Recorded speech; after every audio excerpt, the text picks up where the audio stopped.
What is up, you guys? Pete DiCarlo here with DiCarlo Capital, and today we're going to be talking about PayPal.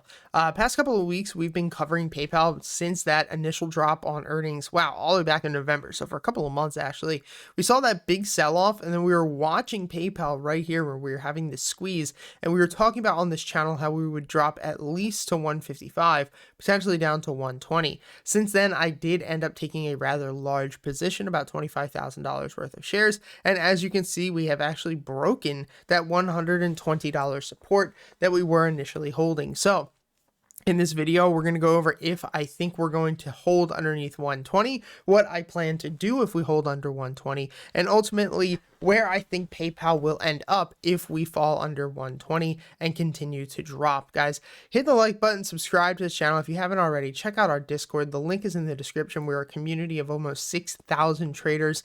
The Discord is completely free. You guys get access to courses, live streams, seminars, webinars, as well as tons of other great things like our unusual options activity bot. This is a $200 a month service that we pay for so that you guys get it completely for free. You guys get access to heat maps, unusual flow, dark pools, open interest algo, tons of other things that I've been using to trade with each and every single day for the past 8 years. It's all free. The link is in the description. We would love to have you. Now, as you can see here on PayPal, this is that gap down that we talked about on earnings. We tried to push through 180. Earnings was way below what many expected. We had this big drop, tried to hold 140, fell, trying to hold 120, and now we are actually below that price of 120 which we were talking about. And if we look at the weekly chart, that there's not that much volume above 120, but there is a lot of volume below 120. So one of the biggest things I want you guys to notice is this volume profile, and I talk about it a lot on this channel.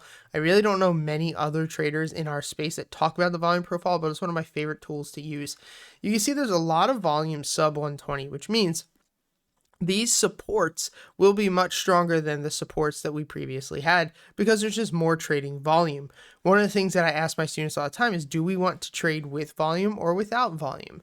The answer is obviously with volume. We cannot move the market ourselves, so we want big money to move the market for us. That's what we want to do. We want them to step in. We want them to move it for us because we can't do it ourselves.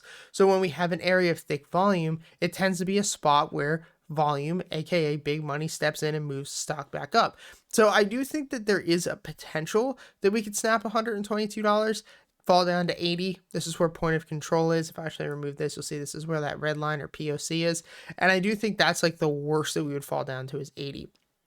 So I took a position this week at 120 and I plan to average down at 80, have an average price of around $100.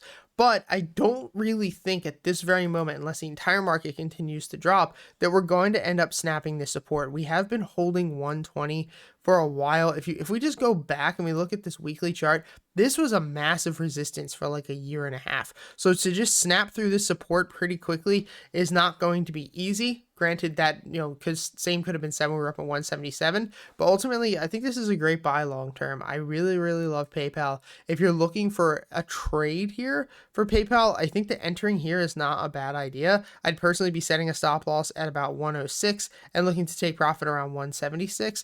But then again, we are no longer uptrending. We have actually reversed the trend. So that is something to remember, because now you're trading against the trend, which is never easy and never usually consistent. So that is something to remember. I'm not trading this. I am just actually investing in this long term. Hope this video helps, guys. Hit the like button, subscribe, check out the Discord down below, and have a great rest of your week.